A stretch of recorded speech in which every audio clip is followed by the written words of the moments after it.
The CNBC app. Global market news in one place. Customizable sections and personalized alerts. Stocks tracking, interactive charts and market insights all in your hands. Stay connected.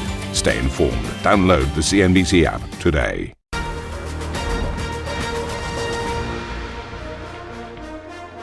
A very good morning and happy Friday to you. Welcome to Squawk Box Europe. I'm Juliana Tadabon with Sylvia Amaro this morning, and these are your headlines.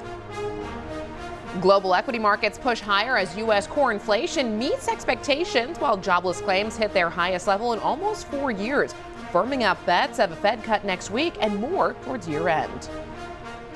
U.S. Treasury Secretary Scott Bessent will meet with Chinese Vice-Premier He Lifeng in Madrid next week as the world's two largest economies maintain an open dialogue on trade, security, and the future of Tik Tok.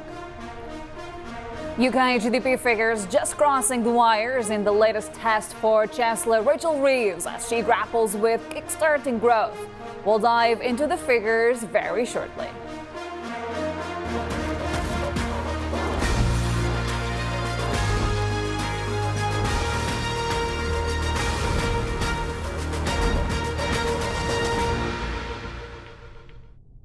Very good morning, everyone. Happy Friday to you all. We start today's show looking at the latest market action out of the United States, so you get up to speed with what has been happening across several equity markets. Looking at the United States, it was a very strong day. We did see all of the three major indices, the Dow, the S&P, and the Nasdaq, posting record closes for the day.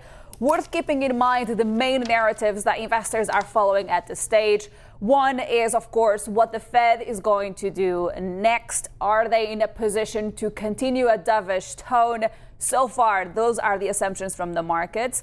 But at the same time, the AI story is still another one that investors are following very closely too. But let me take you to Asia, and there as well, we have seen positive momentum across several of the Asian bourses. A lot of that also related to the dovish expectations towards the Fed. In fact, we did see the Nikkei 225 climbing to an all-time high earlier in the session. But let me bring you back to Europe and show you how we're expected to open later this morning. At this hour, European futures suggesting a positive start to the trading day as well. This, of course, after the ECB decision yesterday, Juliana. That's right. Let's flesh out what the European Central Bank told us. Well, they held rates steady, as widely expected yesterday, amid an uncertain economic backdrop offering little indication on the path ahead for potential further easing. The central bank also released a new round of economic projections, expecting inflation to average around 2.1% this year and upping its outlook for economic growth. Now, despite concerns surrounding economic growth, President Christine Lagarde said risks have become more balanced. Annette asked the ECB chief for her reasoning. Two things have clearly moved out of our radar screen when it comes to downside risk. The first one is the risk of European retaliation. That was factored into our June projection, and that was considered as one of the risk in a trade war as we had it at the time in terms of fear. The second thing is the uncertainty.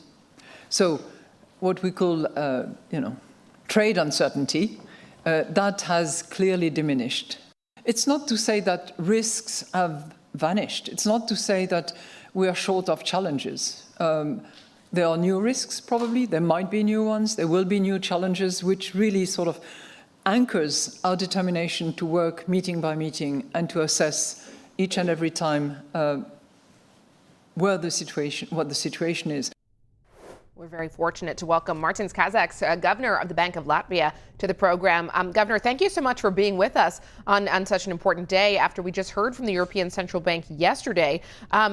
In the statement, the ECB notes that risks to the economic growth have become more balanced. The decision to leave interest rates on hold was unanimous, but I'm curious how you see the balance of risks at this point compared to July. Good morning, and thanks for having me. The president, I think, was very clear. There are a number of things that were on the negative side that have been removed. Most importantly, retaliation at the moment is not there. We also see that the economy in the first half of this year grew just a tad better than expected. Labor market's still strong. So the economy is somewhat better than we had expected, but overall the forecast is where it was in June, with some minor adjustments here or there. For monetary policy, that very clearly shows that the risk of multiple equilibria is still there. Geopolitical risks, for that matter, still remain elevated. So there cannot be predetermined path in terms of the monetary policy because the uncertainty simply is too high. So I think the meeting by meeting, data-driven is still the modus operandi that is the most appropriate for ECB to follow. On that basis, what would you need to see to support lowering interest rates from here? Well, there are a number of reasons. Of course, the most important one, what happens with the strength of the economy. But looking at the forecast, I would perhaps point to three, in my view, important elements that one should monitor going forward. One of those is China trade. If it has strong deflationary impact on the European economy, then of course that may shift inflation dynamics going forward. Also exchange rate. If the moves are persistent and sizable, of course that will feed through into competitiveness and also inflation dynamics. And especially for 2027, the energy segment, the ETS too, which is the energy trading system, adds quite significant inflationary dynamic on the positive side. If it does not happen, then, and it is a political decision, so the politicians may not, in some cases, take this decision, that would weigh down on the inflationary dynamics. So these would be the three most important things that I would be following going forward. Governor Kazaks, good morning. I'm interested in the fact that you didn't mention the stronger currency in your three elements there. One of the analysts we spoke with yesterday highlighted that a stronger euro coupled with the 15% tariffs from the United States will be putting pressure on European inflation in particular. What do you make of that? How are you looking at those two dynamics? I mentioned the exchange rate, so that is what I meant by that. But the current exchange rate level is, of course, already baked into the forecast. But if there are going to be more sudden moves, that will affect, of course, financial markets. It will affect the dynamics of inflation, the economy. So this is a risk scenario. So the forecast that we have going forward for the economy, I think, it's relatively similar to what we had in June, but it by no means indicates that that is a risk-free. The geopolitical shocks, the exchange rate dynamics, and in this case, of course, the attacks on the independence of Fed do raise worries, is part of the risk scenarios. And of course, if those movements are large, but mind, we do not target exchange rate, but it will have the impact on dynamics of inflation, then of course we will take appropriate decisions if that will be necessary. Well, apologies for having missed the point on the exchange rate, Governor. I would also like to get your thoughts going into 2026. One of your colleagues, Olli Rehn, mentioned the risk of undershooting inflation. Looking at the forecasts, it is likely that that will be the case. But how much of a concern is it, given that the forecasts actually point to a headline inflation of about 1.7% next year? I think we have to be very clear that we have delivered. Inflation is at our target. Inflationary expectations are anchored at around the target. So we are, in a way, in a good place. But one should not expect that inflation would remain at 2% all the time. It's going to fluctuate. We will see deviation from that. And of course, as long as it is temporary, we may look through some of the deviations from the target. But if the deviations become large enough, if they become persistent, and there is a risk of permanent undershooting, of course, that would require us to intervene with monetary policy decisions. And these three elements that I mentioned earlier, China trade deflation, exchange rate dynamics, and ETS2, these would be the three elements that I would be following to see what really happens with inflation. Does it return back to 2% in 2027 from somewhat lower levels next year? Let me ask you, Governor, about the bond market. This came up in the press conference yesterday, and there's a lot of focus, obviously, on France right now, given the political situation and the rise in bond yields that we've seen there, especially at the long end of the curve. Now, Madame Lagarde stressed that the possibility of the ECB intervening in the bond market was not discussed at all in the course of your governing council meeting. And according to Madame Lagarde, markets, sovereign bond markets, orderly, functioning smoothly with good liquidity. What would be concerning in terms of moves that we could see in bond markets as we watch the political situation unfold in France and investors in the bond market become increasingly worried about the fiscal position in the country? I would very much agree with the President Lagarde. She was very clear. We don't see stress. We don't see spreads moving significantly to cause any worry at the moment. But it very clearly points to the issue of structural reforms. Monetary policy is doing what it can and what it should, but we are not the only game in town. Draghi's report came out last year. There's not been much progress on that. So these are the things European policymakers should be having very high on agenda. Making European economies stronger and more resilient to external vulnerabilities is the only way forward that would bring growth, and that would help to ensure price stability. Governor, it's not the first time that we hear you and your colleagues saying that, and yet it feels that the other side of the equation is not listening so much to what you and your colleagues are saying. But that's why I would like to focus on fiscal policy for a moment. To what extent do you expect this additional fiscal spending actually to be a boost for the Eurozone economy next year, despite some of the concerns that we are seeing in France? I think the big hope lies on Germany. Germany has fiscal space. It is in need of investment. So that would certainly be very welcome to support the economy, and also not just a straightforward expenditure, but also growth, promoting expenditure. And the second element, of course, is defense.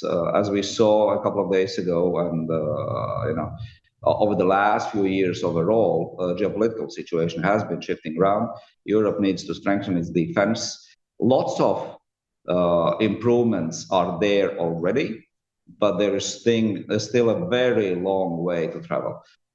In terms of financial markets, one, of course, politically difficult. Nobody says that it's easy, but I would say low-hanging fruit is single market in financial services. Capital markets union, banking union would add to the European economy immensely.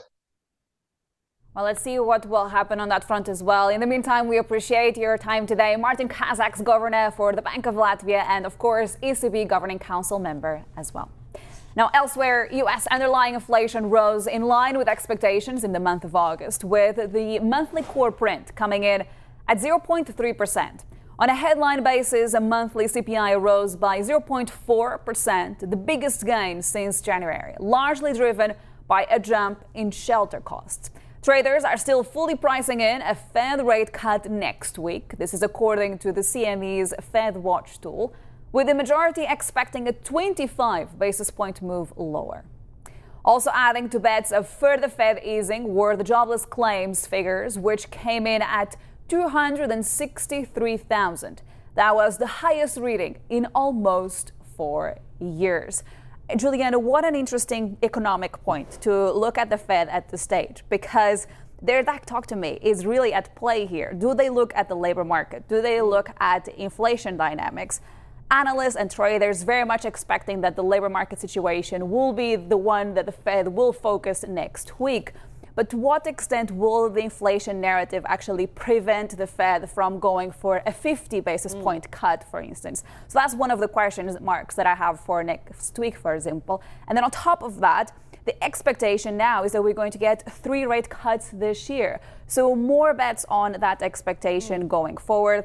But of course, the data will tell us what else to expect for the rest of the year as well. I think the key with inflation as well is if we do see inflation continue to rise from here, that is going to be what really puts the Fed independence question to work, because at the moment, the data, and I think the bottom line from the CPI report is that it certainly can support a rate cut in September. But if we see inflation continue to rise in a way that makes a rate cut seem like it's the wrong choice, that's when the market could begin to question the Fed's independence.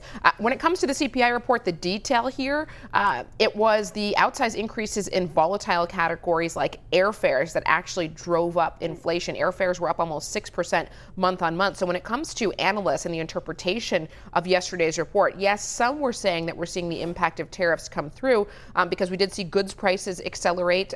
We saw goods prices rise 0.3% on the month. That was the biggest climb since May 2023. And that reflected increases in new and used cars, apparel, appliances. So you could potentially chalk that up to tariffs. But when you look at the major impact here, other analysts are saying it actually came from travel-related services, and that's not necessarily a tariff impact. So I think bottom line, the jury is out on the tariff impact. Overall, I would say so far the tariff impact has been more moderate than most had anticipated. Totally. Definitely the jury is still out when it comes to whether we're actually going to see inflation dynamics changing as a result of the policy on tariffs. Interesting, we got to hear from the Commerce Secretary yesterday, Howard Lutnick. He was asked exactly about why are we not seeing perhaps more changes to inflation numbers as a result of the tariff policy. And he had an interesting comment explaining that if we impose tariffs below 10%, it's the manufacturers, it's the business that will be dealing with that cost.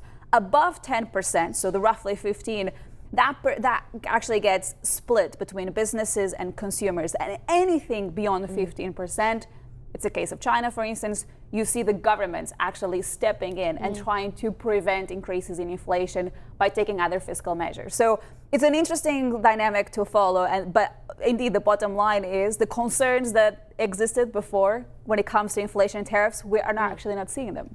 For sure. Really interesting to see how the tariff level really does have an impact. Now, U.S. President Donald Trump has asked a federal appeals court to allow him to fire Fed Governor Lisa Cook ahead of next week's FOMC meeting. The request comes after a lower court blocked the firing whilst a lawsuit by Cook against the president proceeds.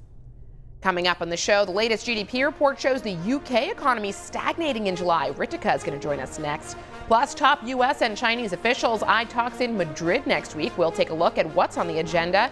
And Spanish lender Sabadell calls on shareholders to reject BBVA's takeover bid, saying it undervalues the bank. We're going to speak to CEO Cesar Gonzalez Bueno at 7:30 London time.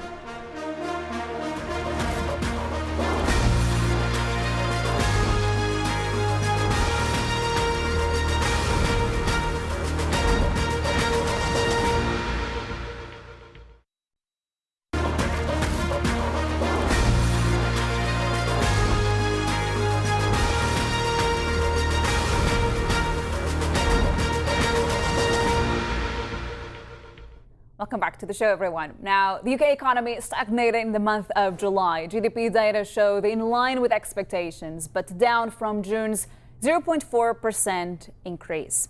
And there's more coming next week with UK labor data due to be released on Monday as well. But to discuss the latest economic picture, Ritika is joining us in the studio. Ritika, a disappointing reading, ultimately, if you're the Chancellor, Rachel Reeves, and you're looking at the numbers and always looking for a little bit more of a positive story to share when it comes to growth. Give us some of the color, really, behind this GDP figure. Yeah, they didn't really get that today, but I will caveat that this is the monthly figure. They tend to be really volatile. We're not really seeing those in the market watching this very closely, and you can see that there's not really much reaction when it comes to the markets. Very, very little reaction in the pound there. But really what the data is showing that the UK economy is flatlining when it comes to a monthly basis in July. This came in right in line, though, with expectations. It did follow what was 0.4% growth back in June. The 3-month rate also in line with economists' predictions, 0.2%.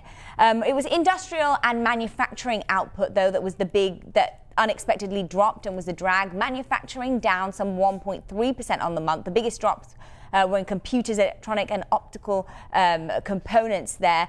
July services, that was up some 0.1%. That has been the driver of growth. And I think it is important to keep in mind that services is really what has been holding up the UK economy. It is the dominant driver of growth. It was health, computer programming and office support services that really helped drive it there. But that has been one of the factors that has meant that UK data, when we've looked at it so far this year, is actually held up. A lot of its services. You compare that to European peers like Germany, where it's manufacturing, and that's where you start to see a bit more of a divide. Now, the analyst community, even before we got to this GDP print, was very much expecting that the GDP figures are not strong enough to prevent tax rises at the autumn budget. Thinking about how critical that event is going to be for the fiscal position and, of course, for the markets, what are we expecting in terms of, do we know anything else in terms of potential tax changes when it comes to the autumn budget? Yeah, I mean, we know Rachel Reeves is very much in a bind here. She set herself these fiscal rules, and it looks like they haven't been able to get any spending cuts through. So it looks like it's going to be a rising budget. And of course, many businesses have been holding back on investment, on hiring, until they start to see what is announced. And many of them have been really against this idea of course, the taxes that they already seen rising for them in April. In her manifesto, Reeves had pledged not to raise, again, taxes for working people. So that means that VAT, national employee rates are pretty much off the table. The other options that she could do, one could be extending the freeze on income tax thresholds. That pause was due to expire in 2028. I believe a 2-year extension could raise an estimated £8 billion. That is according to the Resolution Foundation. Other suggestions there have been increasing taxes on gambling or even a bank levy. And then, of course, there are other options, increasing capital gains tax and the dividend tax, potentially increasing that from 39 to 45%. And then there's been lots of talks about a wealth tax. Will she, won't she? There have been reports that perhaps will not go ahead. Well, Ritika, in the meantime, Keir Starmer has come under fresh pressure, fresh criticism, I should say, over his appointment of the UK's ambassador to the US and now the firing of that ambassador. This is Peter Mandelson over his links to the late Jeffrey Epstein, of course. Talk to us about the implications of Keir Starmer's move to get rid of him, the criticism he's now facing from the Tory leader, from many in the UK, why he appointed him in the first place, why this didn't come sooner, and also pretty significant ahead of next week's state visit from President Trump. Yeah, these are all very important factors, of course. This is very grave for Sir Keir Starmer. I mean, this is meant to be his reset that we had just a couple of weeks ago, and then we've had two members of government leaving, 2 scandals, because remember, of course, Angela Rayner and that scandal over the tax duties there and housing. So this, of course, the timing is really bad. We have a state visit with President Trump next week. And now you have the UK ambassador to the US embroiled in what is one of the biggest political controversies in Washington right now. So that is not a good look. It's also an issue that, again, ahead of the state visit, none of the parties, including Trump, were keen to discuss. It also raises questions about Keir Starmer's political judgment. I mean, the government, they would say that, okay, there was new additional information that led to them firing him the next day. We saw that there was a meeting with Keir Starmer and Yvette Cooper. But there's questions about why he had the job in the first place, particularly given his background was a bit iffy to begin with. Ritika, you raise an interesting point that no one in Washington wants to give this topic any more spotlight either. So perhaps it's going to play into Keir Starmer's hand next week for that state visit. Ritika, thanks for running us through all of the UK stories this morning. Meantime, U.S. Commerce Secretary Howard Lutnick has told CNBC that Japan will initially split profits equally with the U.S. on projects funded through their tariff deal. Tokyo last week agreed to invest $550 billion in U.S.-based projects of Washington's choosing. The arrangement will last until Japan earns back its initial investment, at which point the profit split will shift, with the U.S. set to receive 90% and Tokyo taking 10%. Lutnick said that this deal shows what happens when economic policy is left to a businessman in the Oval Office. The president has this national and economic security fund to make America better, because Japan was never going to really open their market. So they said, you know what? We'll buy down our tariff. So this is the power of giving the tariff and the economic policy to a businessman in the Oval Office who understands we can make America better, we can make America stronger. Tariffs are bringing in $40 billion a month, reducing our deficit. You know how much taxes we'd have to charge Americans? U.S. Treasury Secretary Scott Bessent is reportedly set to meet with the Chinese Vice-Premier and other senior officials in Madrid next week. The talks will center on trade, economic, and national security issues, including the status of Chinese-owned social media platform Tik Tok.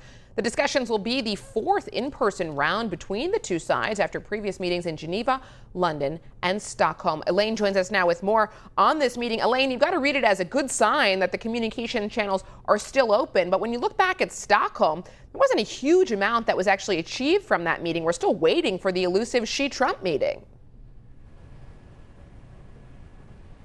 That's right, Juliana, and these meetings do pave the way for an eventual Trump and Xi meeting. But on the agenda, reportedly in Madrid, could be anything from soybeans to TikTok. So the trade truce is expiring now on November 10th. But another deadline that's coming up is the one for the sale or divestment of TikTok, which is coming up on Wednesday. And the Chinese government has previously said that any agreement around TikTok will be subject to approval by the Chinese government or under Chinese law. And analysts in China have said that that means Beijing will not accept TikTok to be used as a bargaining chip in these tariff negotiations. But these lines seem to be blurring with so many issues on the table. And also the issue of agriculture has become another flashpoint in these bilateral relationships.